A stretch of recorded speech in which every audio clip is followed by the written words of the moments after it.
दुनिया भर में एविएशन इंडस्ट्री में करियर की बढ़ती मांगों के साथ फ़्लाइट अटेंडेंट एक काफ़ी मांग वाला जॉब प्रोफाइल बन चुका है।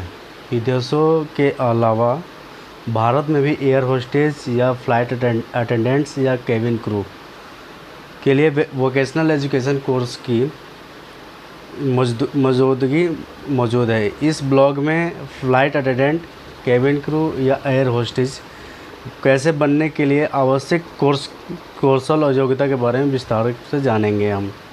साथ ही साथ हम जानेंगे कि फ़्लाइट अटेंडेंट किन्हें कहते हैं, फ़्लाइट अटेंडेंट का काम क्या होता है, फ़्लाइट अटेंडेंट बनने के लिए ज़रूरी स्किल क्या होती है, फ़्लाइट अटेंडेंट कैसे बने, इसमें ज़रूरी शिक्षा क्या होती है।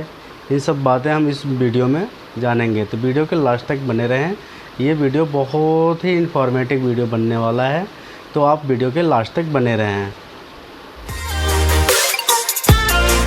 पहला क्वेश्चन ये है कि फ़्लाइट अटेंडेंट किन्हें कहते हैं, कौन होते हैं। तो एक फ़्लाइट अटेंडेंट या एक केबिन क्रू या एक एयर होस्टेज एक फ़्लाइट का एक मेंबर होता है जो यात्रा के दौरान यात्रियों की सेफ्टी और कंफर्ट सुनिश्चित करने के लिए कई प्रकार के प्री फ़्लाइट और पोस्ट फ़्लाइट एक्टिविटीज़ करता है। फ़्लाइट अटेंडेंट घरेलू और अंतर्राष्ट्रीय फ़्लाइट पर काम करता है। एक फ़्लाइट अटेंडेंट स्टीवर्ड होस्टेज या एयर होस्टेज के रूप में भी जाना जाता है।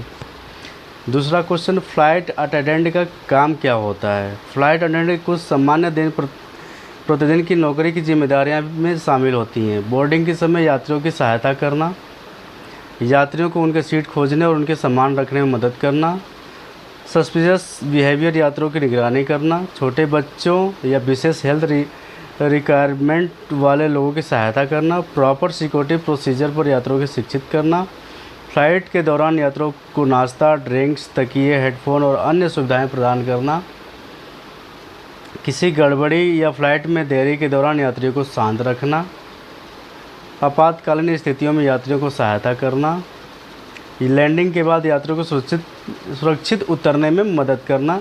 ये एक फ़्लाइट अटेंडेंट का काम होता है। अटेंडेंट बनने की ज़रूरी skill. Second question, flight attendant बनने के लिए आपको कम्युनिकेशन स्किल महत्वपूर्ण होता है। एक फ़्लाइट अटेंडेंट के रूप में आपकी यात्रा का हर कदम में आपकी कम्युनिकेट करने की क्षमता शामिल होगी। जब आप एक फ़्लाइट पर होते हो तो आप फ़्लाइट अटेंडेंट की एक छोटी टीम में काम करने वाले होते हो। इसके अलावा यात्रियों की ज़रूरतों को समझने और उनकी मदद करने के लिए आपकी कम्युनिकेशन स्किल बहुत ही बेहद ही ज़रूरी है। फिजिकल स्ट्रेंथ, आपकी शारीरिक मजबूती।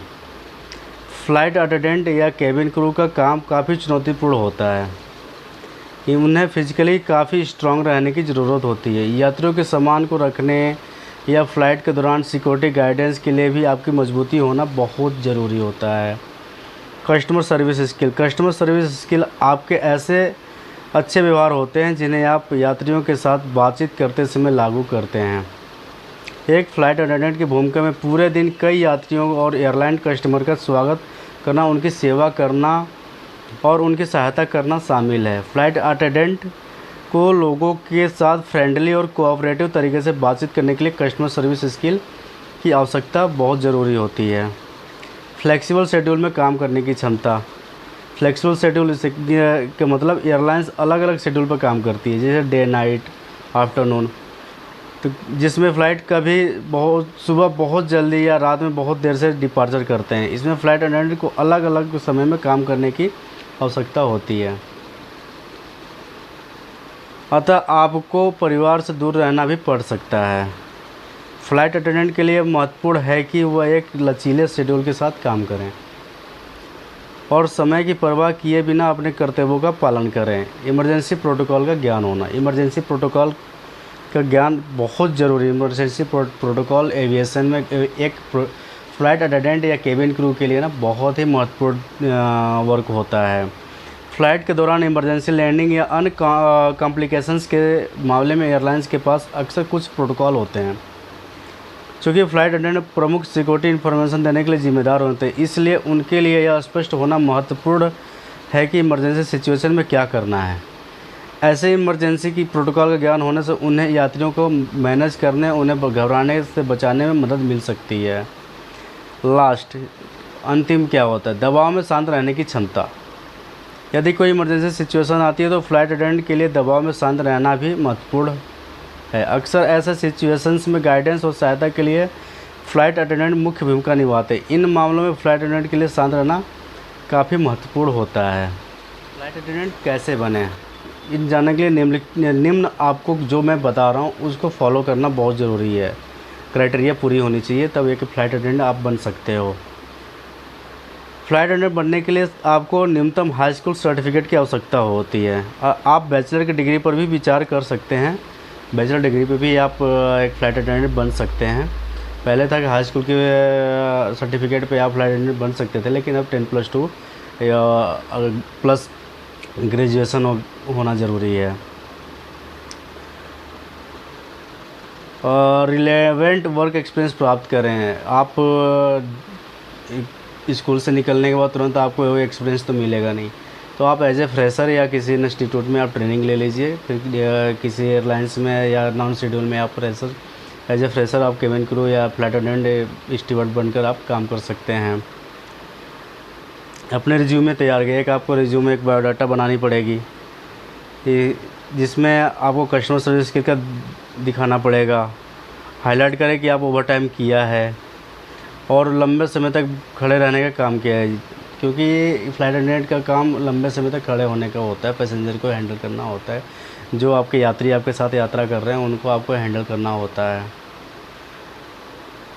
ठीक है। अपना फ़्लाइट अटेंडेंट इंटरव्यू, आपको एक इंटरव्यू देना पड़ेगा। इंटरव्यू जब तक नहीं दोगे तब तक आप कोई नहीं रखेगा। इंटरव्यू एक एयरलाइंस अपने फ़्लाइट अटेंडेंट के लिए 3 से 6 सप्ताह का ट्रेनिंग प्रोग्राम प्रदान करती है। आप आमतौर पर इस प्रोग्राम के दौरान हर दिन 8 घंटे की ट्रेनिंग भाग लेंगे। यह ट्रेनिंग प्रोग्राम आपको एयरपोर्ट कोड का उपयोग करने, पीए अनाउंसमेंट करने, अपने जॉब ड्यूटी करना और इन फ़्लाइट इमरजेंसी सिचुएशन को संभालने की तैयारी करता है।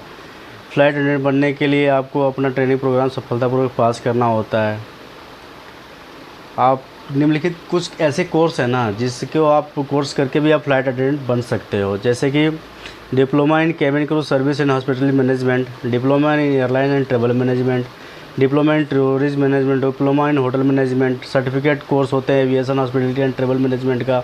डिप्लोमा ग्राउंड स्टाफ का डिप्लोमा केबिन क्रू की ट्रेनिंग होती है। सर्टिफिकेट को एयर होस्टेस ट्रेनिंग होती है। फ्लाइट पर्सर्स का पीबीए ने ग्रेजुएट कोर्स होते हैं। BBA in aviation, BBA in tourism and travel management, bachelor of hotel management, BHM कर लो आप। बहुत सारी कोर्सें होती हैं, आप गूगल कर सकते हो। आप कुछ ऐसी यूनिवर्सिटीज़ हैं जो दुनिया भर में मौजूद हैं, जैसे कि Glendale community college, morale valley community, ये तो विदेशों के हैं। आप भारत में आप पैसिफिक एयरवेज में जा सकते हैं। फ्रैंकफिन सबसे मतलब top most cabin crew ground staff air hostess की ट्रेनिंग जो कराते हैं Frankfinn institute of air hostess training होती है। आप गूगल कर लो, इनके वेबसाइट पे जाके आप पूरी जानकारी ले सकते हो। ऑप्टिमा एयर होस्टेस एकेडमी है, लायन क्वेल एकेडमी है, PTC aviation academy, Indira Gandhi institute of aeronautic IGAI, universal aviation academy. तो ये सब एकेडमी में आप इनके वेबसाइट पे जाके आप ट्राई कर सकते हो या उनकी कॉल कर सकते हो, इंक्वायरी कर सकते हो। तो उनके फ़ीस वगैरह, ड्यूरेशन, सारी चीज़ें आपको उनकी वेबसाइट पे मिल जाएंगी।